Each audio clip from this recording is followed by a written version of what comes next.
Waalaikumsalam warahmatullahi wabarakatuh.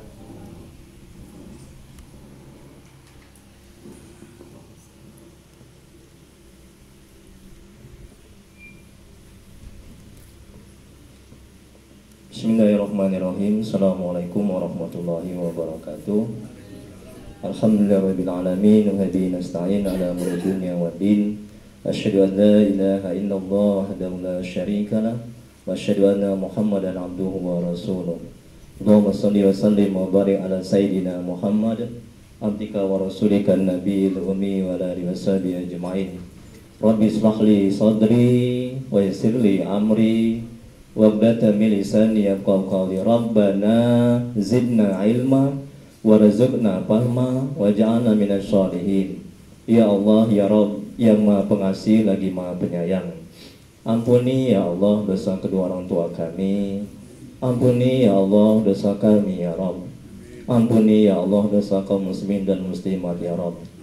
Ya Allah, mudahkan kami mencari ilmu, mudahkan kami mempelajari ilmu, mudahkan kami ya Allah memahami ilmu dan mengamalkannya ya Rabb. Ya Allah, berkahi ya Allah acara kami ini ya Rabb. Berkahi rumah kami ya Allah. Amin ya Rabbal Alamin. Mari kita mulai ya pengajian pada hari ini dengan membacakan nomor kitab. Adapun pahalanya kita hadiahkan kepada Nabi Muhammad SAW, kepada dan sahabat-sahabatnya, kemudian kepada tabi'in, tabi'in, untuk Syekh Al-Qadir Al-Jailani, untuk Syekh Imam Ibnu Athaillah Sakandari, untuk guru-guru kita, kedua orang tua kita, serta untuk kaum muslimin dan muslimat pada umumnya, dan untuk niat kita masing-masing. Al-Fatihah. A'udzu billahi minasy syaithanir rajim. Bismillahirrahmanirrahim. Alhamdulillahi rabbil alamin. Ar-Rahmanir Rahim. Maliki yaumiddin. Iyyaka na'budu wa iyyaka nasta'in. Ihdinas siratal mustaqim. Siratal ladzina an'amta 'alaihim ghairil maghdubi 'alaihim waladdallin. Amin. Ilahi anta maksudi wa ridhaka madhubi. Ya Allah, Engkau yang kami tuju, keridhaanmu yang kami cari.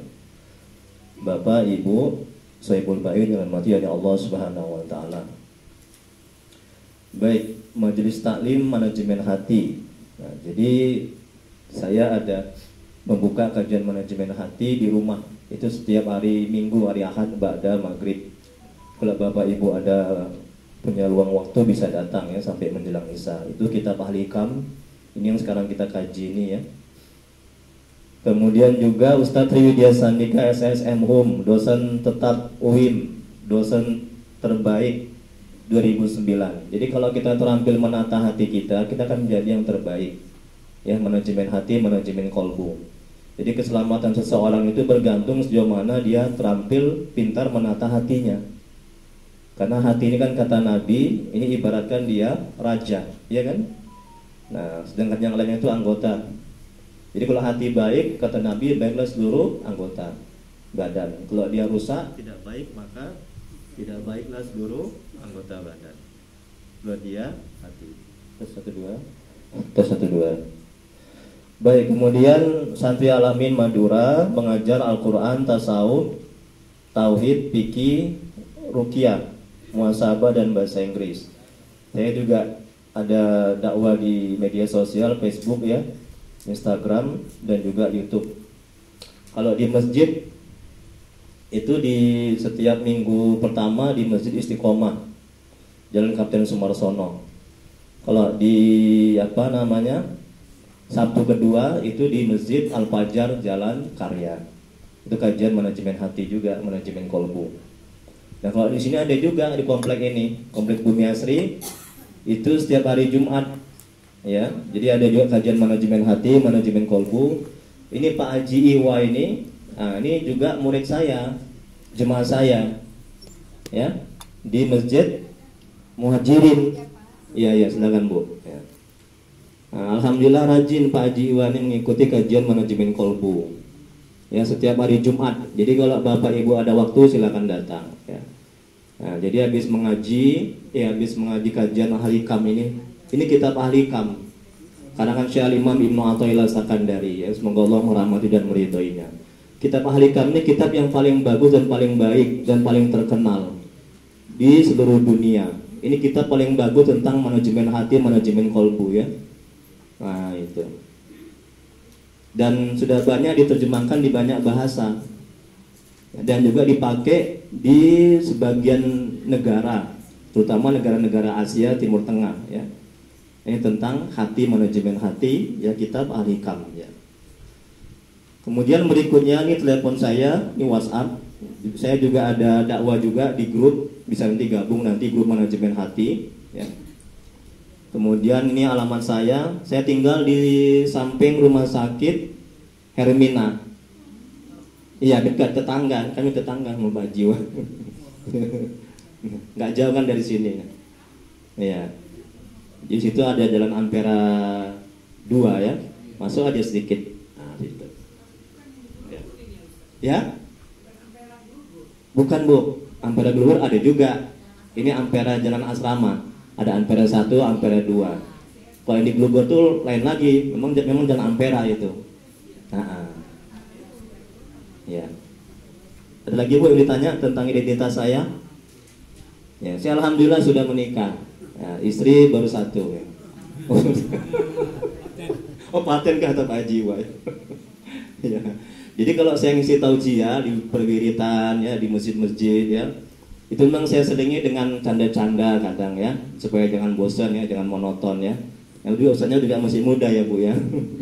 Ini kadang-kadang juga ada candanya, tapi saya minta maaf, ya, kalau candanya keterlaluan nantinya, ya. Baik, udah dapat materinya, Bu? Ya, alhamdulillah. Jangan sampai nggak dapat, Bu, ya. Ini saya wakafkan nih, Bu. Saya wakafkan materi pengajian manajemen hati kitab Ahli Kam kepada Bapak Ibu. Semoga bermanfaat, ya. Jadi kalau wakaf itu, Bu, nanti kalau saya meninggal dunia, itu mengalir terus pahalanya ke saya sampai hari kiamat. Beda dengan sedekah. Kalau sedekah, kita sedekah ini Pak Jiwa, Sohibul Bait, ini sedekah makanan, ya. Sedekah sampai ini saya makan. Sepanjang saya masih hidup, pahalanya ngalir ke Pak Jiwa dan keluarga. Tapi kalau saya sudah meninggal, pahalanya terputus. Itu beda sedekah dengan wakaf. Makanya ini saya wakafkan. Saya setiap mengaji, saya berikan materi seperti ini. Karena kalau nggak gini, nanti lupa. Betul kan, Bu? Kan ilmu mesti ditulis, kan? Nah, saya beri seperti ini. Supaya apa? Supaya nggak lupa. Ilmu mesti ditulis. Nanti di rumah dibaca lagi, ya. Diulang lagi. Baik, kita lanjuti ke ini hikmah yang 140. Kalau di Muhajirin, ini Pak Haji Bahari juga, ini juga jemaah saya nih juga ikut, ya. Mengaji Ahli Kam, manajemen hati, dan juga mengaji Al-Quran. Jadi setiap mengaji kajian manajemen hati, saya juga mengajari tajwid Al-Quran. Karena kalau sholat bacanya nggak benar, sholatnya nggak diterima. Betul, Bu? Ya, jadi tajwidnya, makharijul hurufnya, ya, pengucapannya, nah, itu harus diperbaiki, ya, harus dibeneri. Saya mengajar sama jemaah-jemaah di Masjid Muhajirin sini di komplek Bumi Asri, ya, perumahan Bumi Asri. Baik, kita masuki hikmah yang ke-140. Ini saya ambil pertengahan. Ini Pak Jiwa, ketika saya menyampaikan ini di Masjid Muhajirin, Ustadz, tolong Ustadz, nah, nanti sampaikan materi ini, Ustadz. Ini bagus sekali. Memang semuanya itu bagus hikmahnya, ya. Ini salah satunya ini. Jadi lebih kurang ada hampir 300 hikmah, Bu. Ini hikmah yang ke-140. Jadi setiap hikmah itu dalam kitab Ahli Kam itu beda-beda isinya, ya. Nah, ini masuk hikmah yang ke-140, ya. Syekh Al-Imam Ibnu Athaillah Sakandari, semoga Allah merahmati dan meridhoinya. Jadi Al-Imam ini orang Mesir, ya. Nah, ini ulama terkenal. Ya, dia banyak mengarang kitab. Kitab yang paling terkenal ini Al-Hikam. Hikam itu artinya apa, Bu? Apa arti hikam? Kumpulan. Iya, kumpulan hikmah-hikmah. Ya. Hikmah, ya. Apa hikmah? Hikmah itu ilmu. Hikmah itu bisa juga sesuatu yang didapat secara tiba-tiba atau tidak disangka-sangka. Nah, apalagi hikmah? Hikmah itu juga bisa pengalaman. Ya, hikmah itu juga bisa suatu anugerah atau karunia yang didapat oleh Allah Subhanahu wa taala atau pemberian Allah Subhanahu wa taala. Ya. Hikmah juga cahaya. Nah, Syekh Al-Imam Ibnu Athaillah Sakandari, semoga Allah merahmati dan meridainya, beliau mengatakan dalam kitab Al-Hikam kalam hikmahnya, bagaimana bisa permintaanmu saat ini menjadi sebab datangnya pemberian Allah yang sudah ditentukan dari dulu. Itu kalam hikmahnya. Kita lihat penjelasannya. Dalam hikmah ini Al-Imam Ibnu Athaillah Sakandari, semoga Allah merahmati dan meridainya, menjelaskan bahwa jangan menganggap dan mengitikadkan dalam hati doa itu yang membuat keberhasilan dan terpenuhinya apa yang dihajatkan dan terhindar dari kemudorotan. Tetapi jadikan doamu itu untuk menjunjung perintah Allah dan menampakkan bahwa kita lemah, fakir, berhajat dan butuh kepada Allah. Nah, tengok nih Bu. Nah, ini manajemen hatinya, manajemen kolbunya, ya, agar kita tidak stres, sengsara, menderita ketika doa kita belum terkabul. Ini penting. Karena jemaah saya banyak yang stres, bahkan ada yang mau bunuh diri, nauzubillah. Karena apa? Sakit dia, capek dia berdoa, nggak sembuh-sembuh. Paham Bu? Karena dia hati, akal pikirannya bergantung kepada doanya. Hati, akal pikirannya bergantung kepada kemampuannya, kehebatannya, amal tahajudnya. Dan ketika dia berdoa, belum terkabul, dia stres. Dia buruk sangka, Allah kok nggak sayang ya, Allah kok nggak ngelihat ya, na'udzubillah, ya, kok sia-sia ya amal tahajudku ya. Nah ini, jadi kita mendapatkan sesuatu apa yang kita inginkan bukan karena doa kita, paham Bu? Karena sebelum kita ini ada, itu masa azali, masa dimana segala sesuatunya belum ada kecuali Allah. Itu Allah sudah menentukan, sudah mentakdirkan, betul kan? Dalam Al-Quran Allah sudah menulis di kitab Lauh Mahfuz, ya, jodoh kita, kapan kita mati, kemudian Pak Haji, kita celaka atau bahagia, itu sudah selesai diciptakan dan ditulis.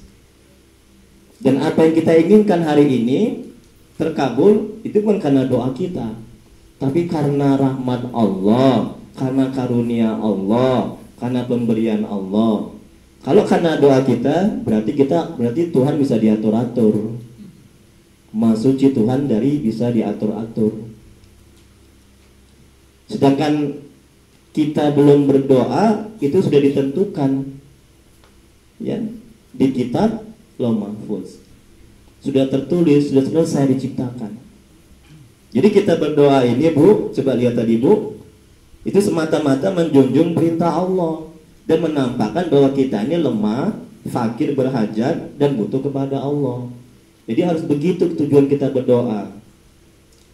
Jangan semata-mata kalau kita punya utang, kita berdoa, kita mau lunas utang kita. Udah? Nah, kemudian ketika kita berdoa, dalam hati kita, akal pikiran kita, lunas utang, lunas utang, lunas utang, lunas utang, kan gitu biasaannya. Betul Bu? Ketika utang nggak lunas kita stres, ya, banyak gitu kan, banyak begitu. Karena tujuan dia berdoa itu agar lunasnya hutang, itu salah. Akhirnya apa? Akhirnya dia stres, sengsara, menderita dan bahkan berhenti beramal ibadah. Ketika doanya tidak terkabul. Ini manajemen hatinya ini penting. Menata hati kita agar kita sadar bahwa tujuan kita berdoa itu bukan supaya lunas hutang.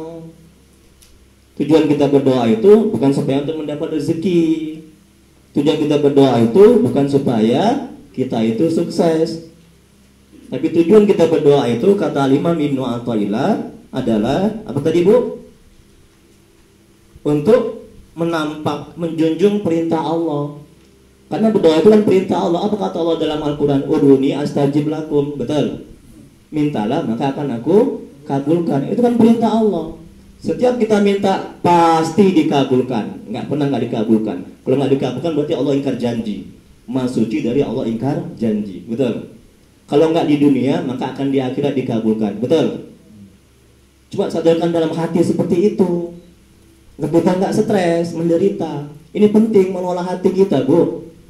Terus sekali lagi, orang yang terampil menata hatinya, menata kolbunya, dia jauh lebih selamat dunia akhirat. Kalau dia nggak terampil, siap-siap dia menderita dunia akhirat. Hati sama hati. Jagalah hati. Wah, pintar Ibu. Jangan kau nodai. Jagalah hati. Masya Allah, cepat kali Bu nyambungnya.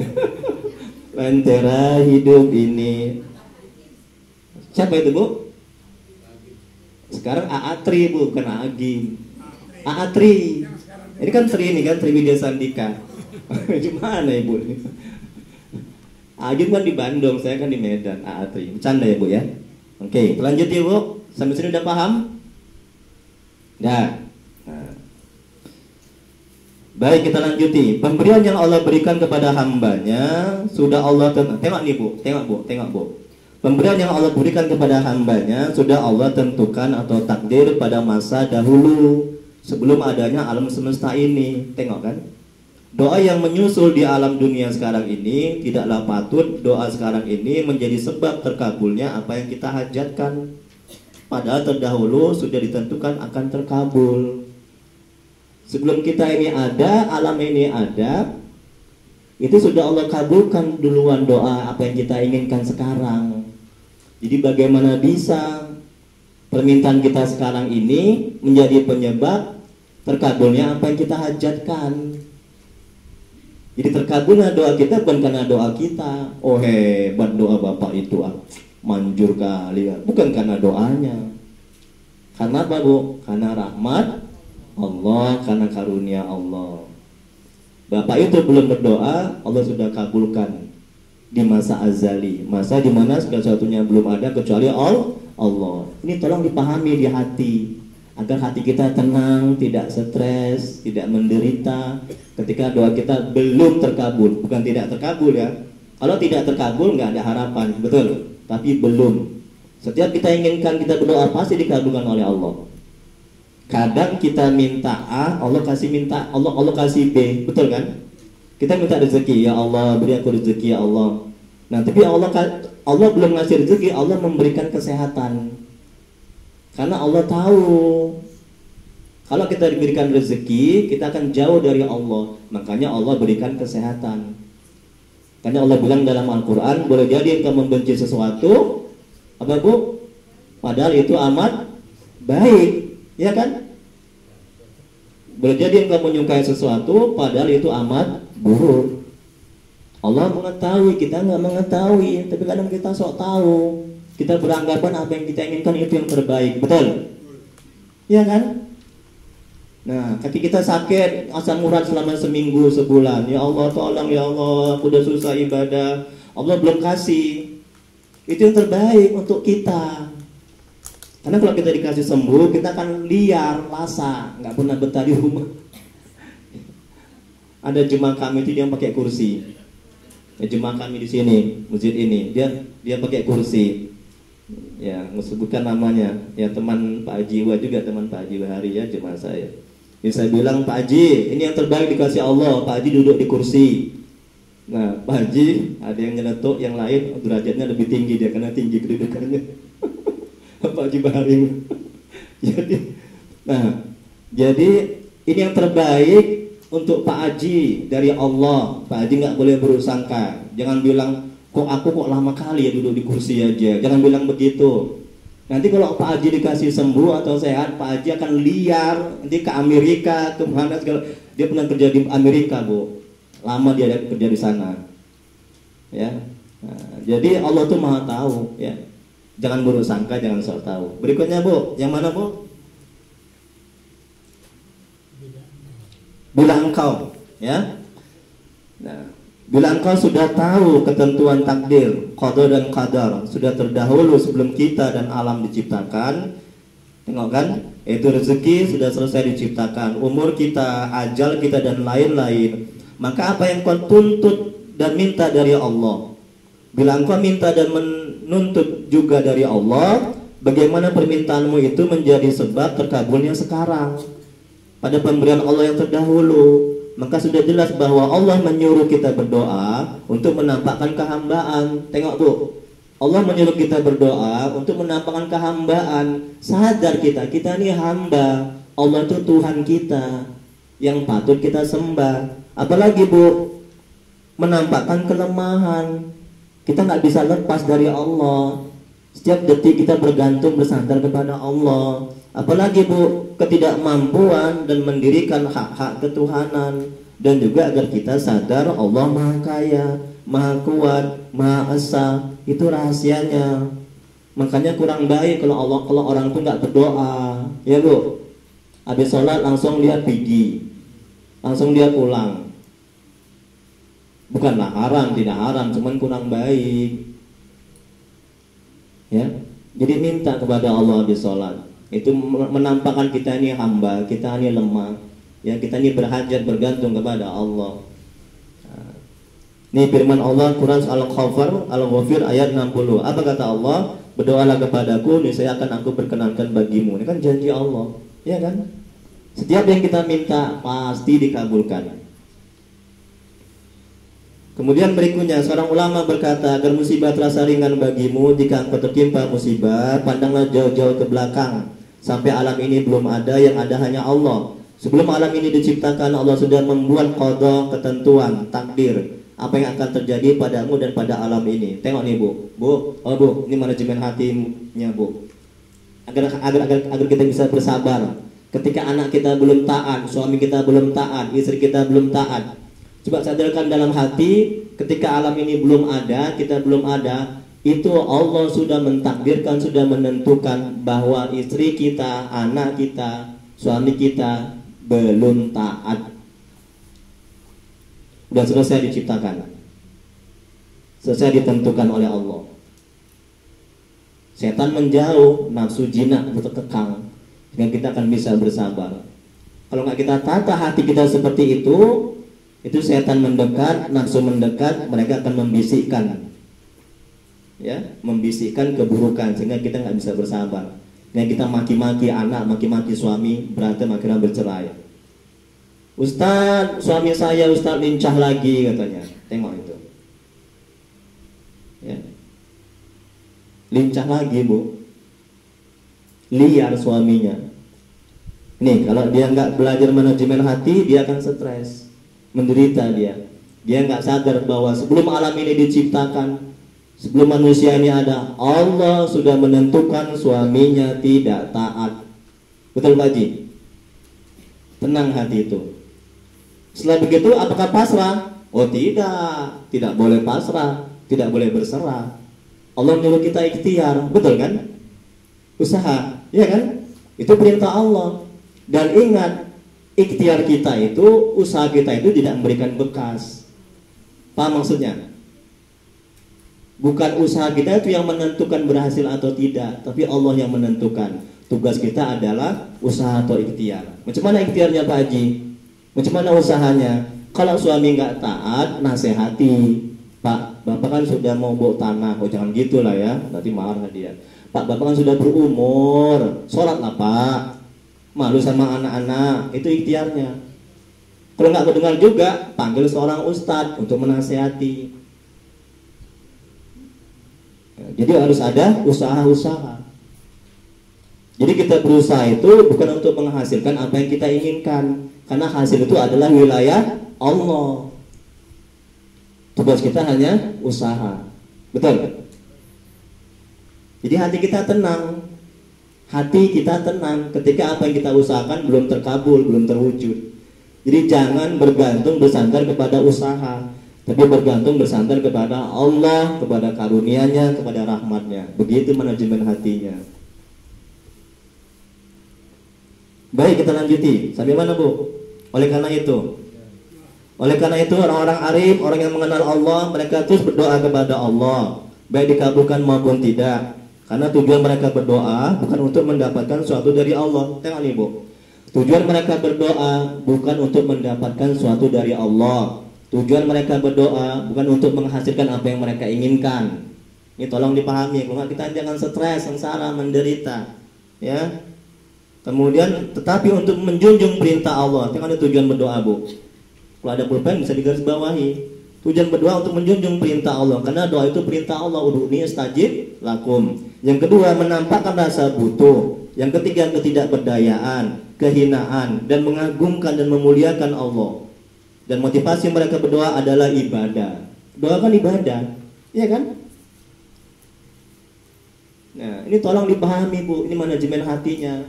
Karena jemaah saya lama jadi ustadz, banyak yang curhat. Telepon kadang sampai tengah malam, ibu-ibu. Alhamdulillah istri saya memahami dan ngerti. Seorang ustadz kan, banyak yang telepon, banyak yang tanya, Ustadz, gimana Ustadz? Saya berdoa capek tahajud tiap malam, tapi doa saya nggak terkabul. Tengok itu, stres dia, menderita dia. Kenapa dia menderita stres? Karena dia bergantung, bersandar kepada hajatnya, kepada doanya, kepada amal tahajudnya. Jangan, ya. Kemudian berikutnya, contohnya ketika orang arif punya hutang, mereka berdoa, tujuannya untuk menampakkan ketidakberdayaan mereka membayar hutang. Itu dia, ya. Bukan tujuannya agar lunas hutang. Sehingga ketika terkabul tidak begitu gembira. Dan bila terkabul hutangnya lunas, tidak kecewa. Dan bila belum terkabul, tidak kecewa, sakit hati, stres, sengsara, dan menderita. Jadi kalau kita punya hutang, jangan semata-mata kita berdoa supaya lunas hutang kita. Kalau itu yang kita lakukan, ya, ketika hutang lunas, nah kita akan merasa hebat, merasa mulia, seolah-olah doa kita itu bagus dan hebat, dan kita akan sombong. Nah, tapi apa kata Al-Imam Ibnu Athaillah? Nah, tujuannya itu untuk menampakkan ketidakberdayaan. Ya Allah, aku nggak mampu membayar hutang, ya Allah. Ya, tolong ya Allah, Engkau yang maha mampu, Engkau yang maha hebat. Tolong ya Allah, rahmat-Mu ya Allah, karunia-Mu ya Allah, beri aku kemudahan untuk membayarkan hutang. Nah, jadi menampakkan ketidakberdayaan kita. Ya, kita ini lemah, kita ini nggak mampu, kita ini nggak kuat tanpa bantuan Allah. Betul? Halaman 2, Bu. Allah Maha tahu diri kita fakir, berhajat, miskin, lemah dan hina. Allah ingin agar menampakkan diri kita fakir, lemah dan hina dengan cara meminta kepada Allah. Itu alasan pertama kenapa sebuah doa tidak dijadikan sebagai sebab atas keberhasilan terkabulnya apa yang dia inginkan. Jadi Allah sejak azali, masa dimana suatunya belum ada kecuali hanya Allah, sudah menentukan apa yang akan terjadi sekarang ini dan masa yang akan datang.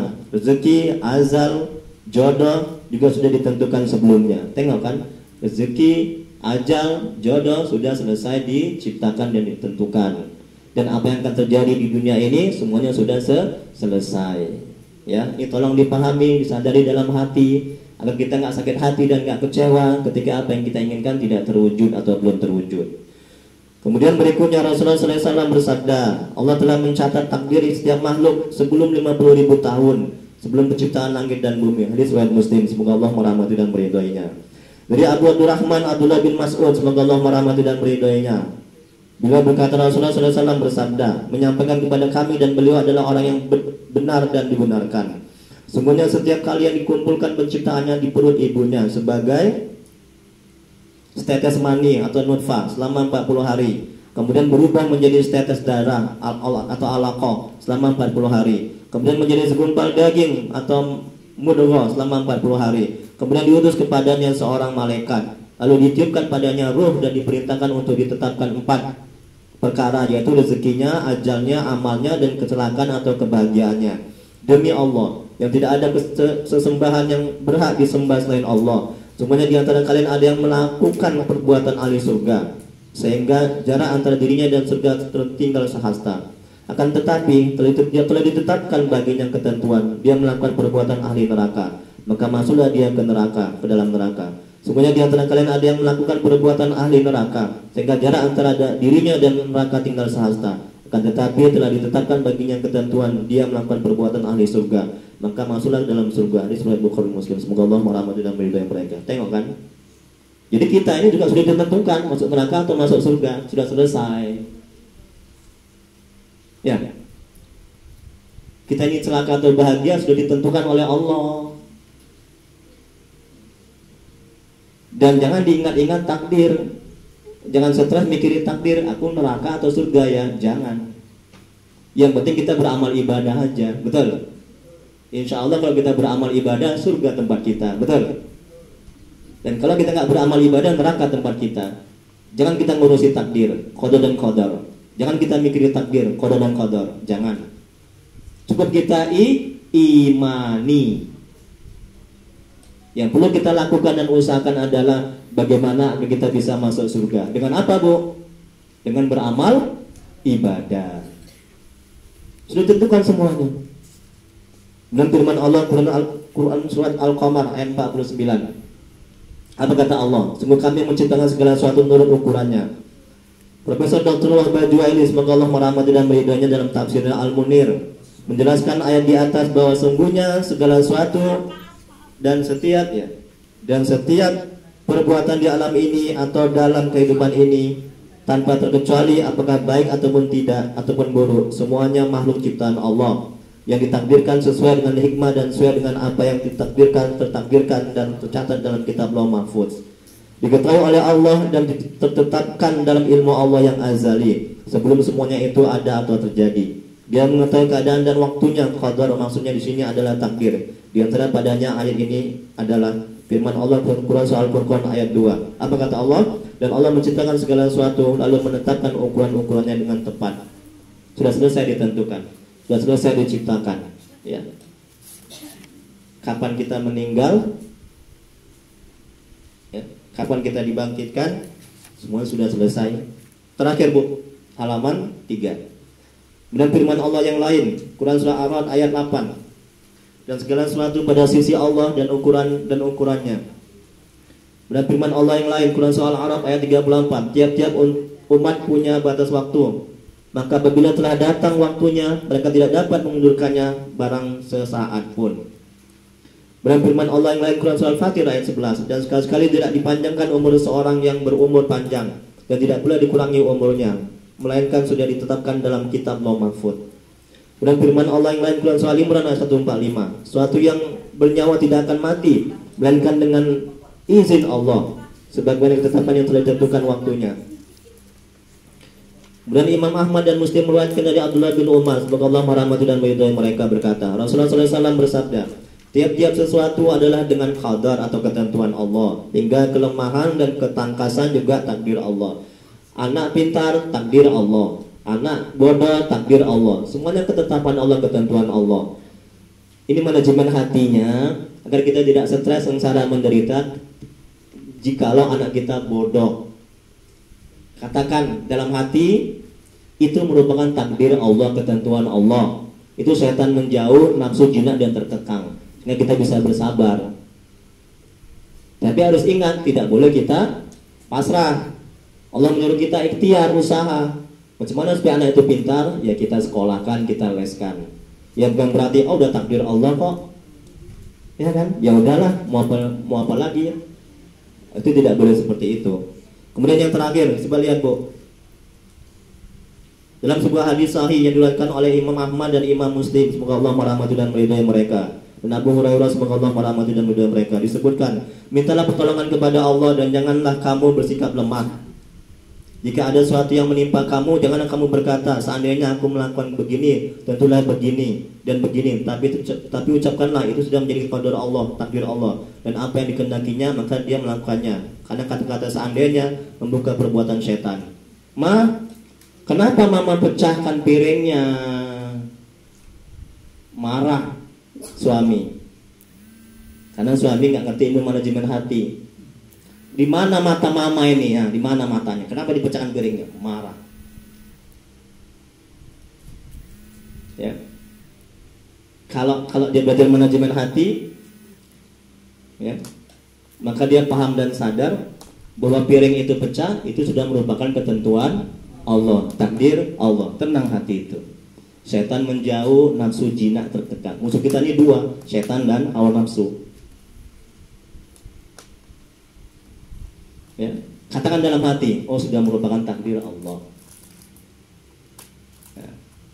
Kalau kita nasihati istri, lain kali mah hati-hati ya Maya, kita nggak akan marah.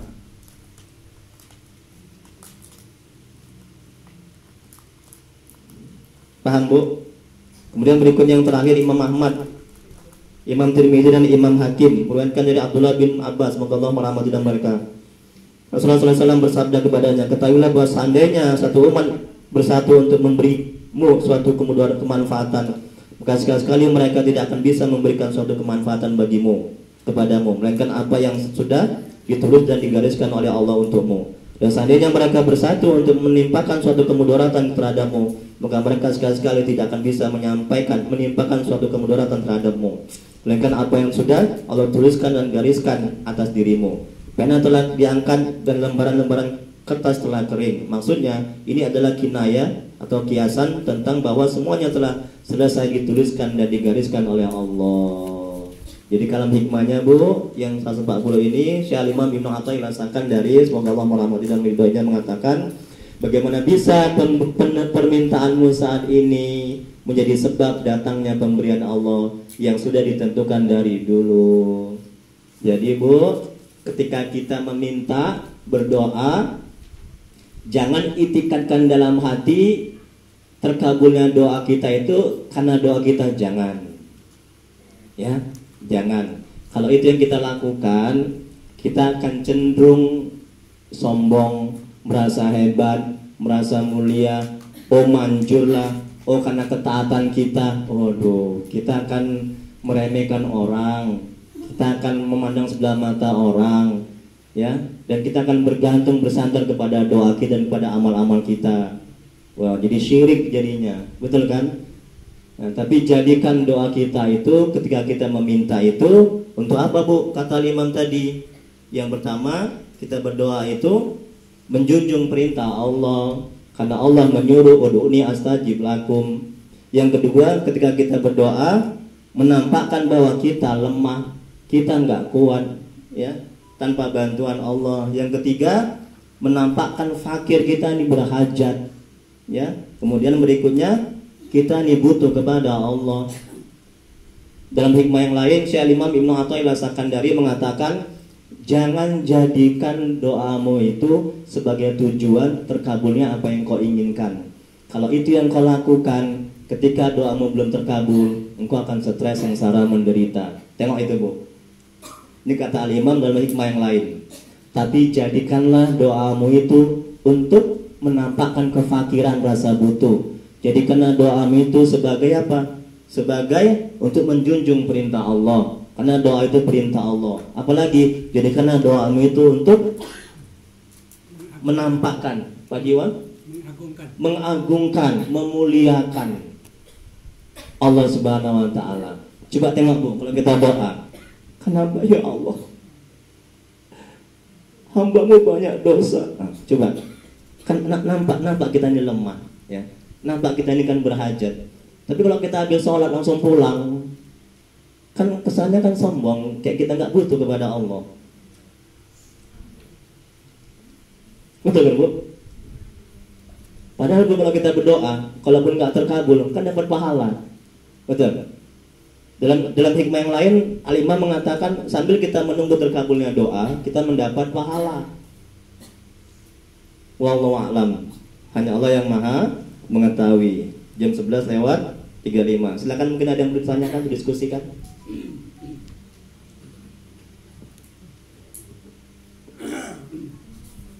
Ya, ini lagi. Ya, alhamdulillah.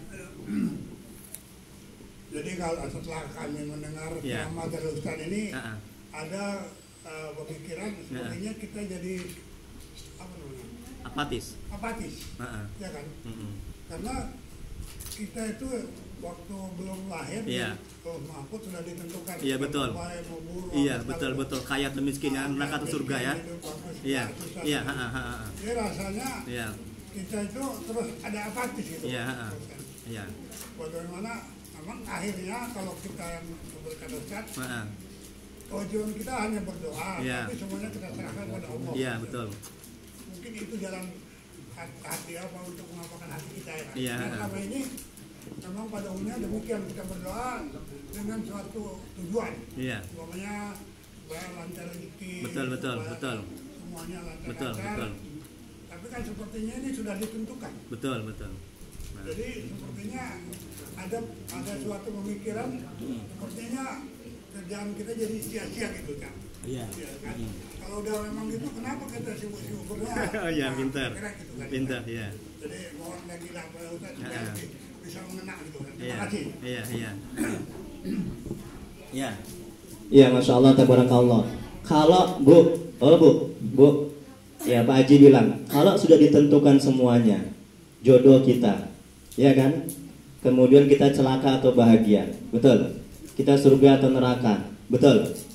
Nah, di dunia ini apa yang kita lakukan itu semua sudah ditentukan, sudah selesai diciptakan, betul?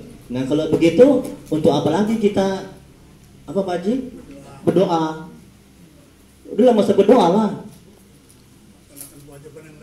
Nah, ya kita sholat aja atau yang lainnya atau baca Quran segala macam. Ya kan Bu? Nah, iyalah kata ibu kan, dukung sama Pak Haji kan. Iyalah, didukung sama ibu-ibu ya, pertanyaan Pak Haji. Nah, jadi seperti yang dijelaskan di sini tadi, ya kata Al-Imam, ya kita berdoa itu bukan untuk menghasilkan apa yang kita minta. Ya. Tujuan kita berdoa itu ibadah, ya. Itu yang pertama. Pak Jiwa, yang kedua apa? Menampakkan kita ini hamba. Allah itu Tuhan yang patut disembah. Untuk menampakkan. Kalau kita nggak berdoa, kita merasa udah hebat, udah merasa mulia, udah merasa cukup, betul. Sudah merasa nggak penting lagi kepada Allah, sudah nggak butuh lagi, betul. Sudah merasa kuat, sudah merasa bisa sendiri, betul. Ya kan? Kalau kita nggak berdoa, ibu seru sekali kalimatnya. Alhamdulillah. Yang ketiga, menampakkan ketidakmampuan kalau kita berdoa. Sedetik aja Bu, kita nggak bisa, nggak diurus oleh Allah, nggak ditolong oleh Allah, nggak dibantu oleh Allah. Sedetik aja. Kalau sedetik aja kita nggak dibantu, diurus, diberikan, kita akan binasa, hancur, mati kita. Ini kita bisa duduk, bisa makan. Ini Allah yang bantu, Allah yang nolong, betul? Ya, Allah yang menggerakkan. Ini tangan saya bergerak nih Bu. Ini pada hakikatnya Allah yang menggerakkan, makanya bisa bergerak. Ini nafas saya ini ada. Kalau Allah cabut, saya mati, betul.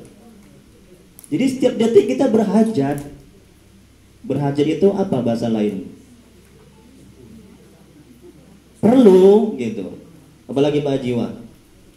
Sadar bahwa doa itu hak Allah. Pintar Pak Jiwa. Sadar, menyadarkan hati kita. Saya kalau ngisi pengajian di Bumi Asri sini, saya sering bilang sama jemaah saya itu, gimana Pak Haji? Dijawab, iya pinter, semangat lagi coba menjawab. Haji wah, ya. Jadi wallahu bisa, hanya Allah yang mau mengetahui jawabannya. Gitu ya Pak Haji ya. Tapi kita tetap berdoa. Tetap. Maksudnya kan, tadi kan kita. Tapi nggak wajib. Jadi kalau misalnya wajib kan haram kalau nggak berdoa. Ya, hanya sunnah aja. Kan sombong. Kalau berarti nggak berdoa. Iya, pinter. Oh pinter lagi kan Pak Haji. Doa itu hak Allah. Jadi kan waktu berdoa itu bukan kita umumnya memang kita ada keadaan kesusahan. Iya. Murahkan rezeki kami. Pinter. Jadi nggak perlu kita bilang gitu. Ya perlulah. Tapi ingat, hati kita, akal pikiran kita jangan bergantung kepada rezeki itu, kepada permintaan kita. Iya, iya. Jadi hati kita, akal pikiran kita bergantung kepada Allah, kepada rahmatnya, kepada karunia-Nya. Jangan hati, akal pikiran kita, ini manajemen hatinya bergantung kepada rezeki, kepada hutang, lunas hutang. Kalau itu yang kita lakukan, ketika kita nggak dapat rezeki, kita akan stres, berhenti berdoa, betul? Kalau hati kita, akal pikiran kita bergantung kepada lunasnya hutang, ketika hutang belum lunas, kita akan stres, sengsara, menderita. Tapi bergantunglah kepada Allah, kepada karunia-Nya, kepada rahmat-Nya, agar terkabulnya apa yang kita inginkan. Gitu. Intinya doa itu adalah ibadah. Doa aja kan dapat pahala. Masalah di Allah kabulkan atau enggak itu urusan belakang. Nah, gitulah dia intinya. Jangan tujuan kita berdoa supaya terkabul apa yang kita minta. Apa Bu aja? Masya Allah, bagus sekali, pintar, alhamdulillah. Ikhlas. Iya, ikhlas. Ya, ikhlas itu kan semata-mata karena Allah ya Bu ya, mengharap ridhanya ya. Ikhlas itu artinya juga pasrah. Dalam kajian tasawuf itu ikhlas artinya pasrah, ridho, menerima. Jangan ada embel-embel yang lain lah kalau berdoa, kecuali tadi seperti kata Pak Haji Iwa tadi kan, kita berdoa yang pertama menjunjung perintah Allah, menampakkan bahwa kita ini lemah, menampakkan kita ini fakir berhajat, menampakkan kita butuh kepada Allah. Masya Allah. Melaksanakan, tambah lagi Pak Haji Iwa, melaksanakan hak-hak Allah. Nah, apa hak Allah? Iya. Ya kan? Hak Allah itu adalah, iya, pintar Pak Haji Iwa. Hak Allah itu Bu, menjalankan perintah Allah. Itu kan hak Allah. Apa perintah Allah? Allah memerintahkan kita berdoa.